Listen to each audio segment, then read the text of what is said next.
आंबेडकर को उपरे केंद्र गृह मंत्री अमित शाह मंतव्य को नहीं चारिआडे निंदा अपमानित जनित विवृत्ति को सारा देश में प्रतिवाद करा जाउतबा बेले सांबादिक सम्मेलन जरिया गजपति जिला संख्यालघु और दलित संप्रदाय पक्षर घटना को तीव्र निंदा करा जायछि। देशर संविधान प्रणयन में आंबेडकर भूमिका गुरुत्वपूर्ण। समस्त नागरिकों को समान अधिकार देबारे तांकर गुरुत्वपूर्ण बा गुरुत्व अतुलनीय। एभली व्यक्ति को अपमानित करने बरदास्त करा नाही। गृहमंत्री एभली मंतव्य जनमानस को घोर आघात देछि।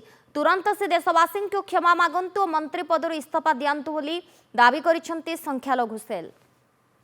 बड़ भारतर पवित्र मंदिर जहाँ को आम पार्लियामेंट कहूँ पार्लियामेंट रे जो प्रकार एक आक्षेप देइछंती ता अति लज्जाजनक जड़े गृहमंत्री मुखर से प्रकार शब्द किभली भाव में बाबा साहेब आंबेडकर जी की केवल दलित मन नुहे महिला मन गरीब मन समस्त एक भारतर मत्स्य साजिथिले एवं साजिछंती मध्य। जो पर्यंत अमित शाह गृहमंत्री बाबा साहेब आंबेडकर ऊपर जो टिप्पणी देइछंती क्षमा प्रकाश न करंती ताहाले निश्चिंत भाव में गजपति जिलार समस्त पंचायत आरंभ करके आगामी दिन मानक सदर महकुमार प्रतिवाद करा